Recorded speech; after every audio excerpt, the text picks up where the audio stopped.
Ezra గ్రంథము 7వ అధ్యాయం 10వ వచనములో ఎజ్రా యెహోవా ధర్మశాస్త్రమును పరిశోధించి దాని చొప్పున నడుచుకొనుటకును ఇశ్రాయేలీయులకు దాని కట్టడలను విధులను నేర్పుటకును దృఢ నిశ్చయము చేసుకొనెను.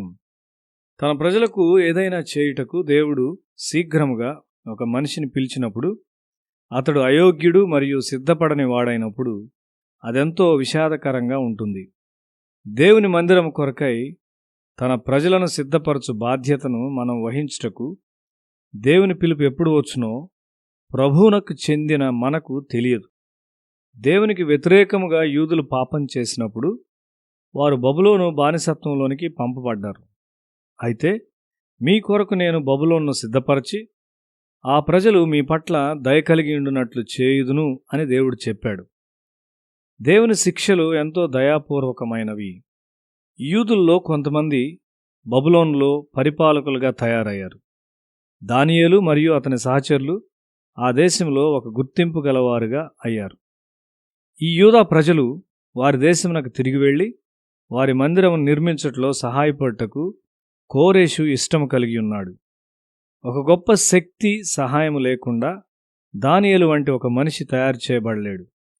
ఆ ప్రజల యొక్క భక్తియే ఆ శక్తి. ఒక దేశం యొక్క భక్తి అనేది ఆ దేశంలో అనేకమైన వాటిని సాధించడానికి ప్రముఖ పాత్ర వహిస్తుంది. మన ప్రధానమంత్రికి దేవునిలో విశ్వాసం లేకుండుట ఒక గొప్ప వింతగా ఉన్నది. మన రాష్ట్రపతి విగ్రహములను ఆరాధిస్తూ ఉన్నాడు. ఇది మన జాతినంతటినీ ప్రభావితం చేస్తుంది.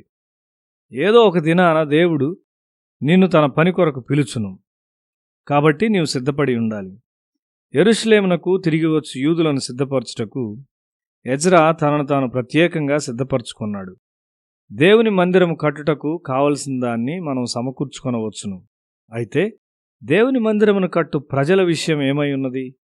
సమీపమునున్న సమరయులు యెహోవాను ఆరాధించువారు కాబట్టి దేవుని మందిరం కట్టుటకు మేము సహాయం చేయుదుము అని చెప్పారు. లేదు, ఈ విషయంలో మీరు చేయవలసింది ఏమీ లేదు అని ఎజ్రా చెప్పాడు. అక్కడ దేవుని మందిరమును కట్టు పని మాత్రమే కాదుగాని దేవునికి విధేయత చూపు నూతనపరచు పని కూడా ఉన్నది. సమరయులు ఒక విధమైన మిశ్రిత జనం.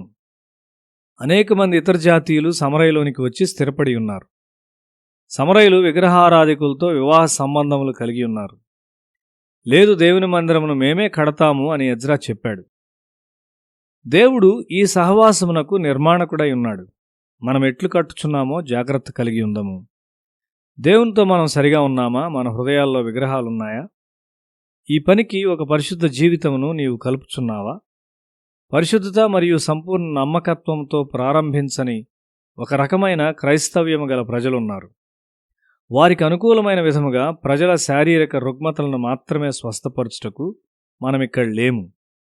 మా ఐక్య ప్రార్థనా సమయాలకు మేము ఆహ్వానిస్తాము గాని మీ హృదయాలు దేవునితో సరిగా ఉండునట్లు తప్పక మీరు చూసుకోవాలి. దేవుని ఆజ్ఞలకు మరియు కట్టడలకు విధేయుడై వాటిని ఇశ్రాయేలీయులకు బోధించుటకు ఎజ్రా తన హృదయాన్ని సిద్ధపరచుకున్నాడు.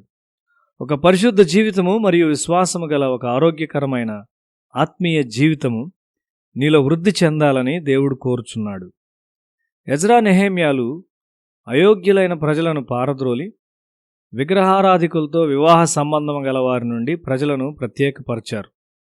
వారు కృతనిశ్చయతో దాన్ని చేశారు. మందిరము కట్టబడిన తరువాత నెహెమ్యా ప్రజల ఆత్మీయ జీవితాన్ని కట్టాడు.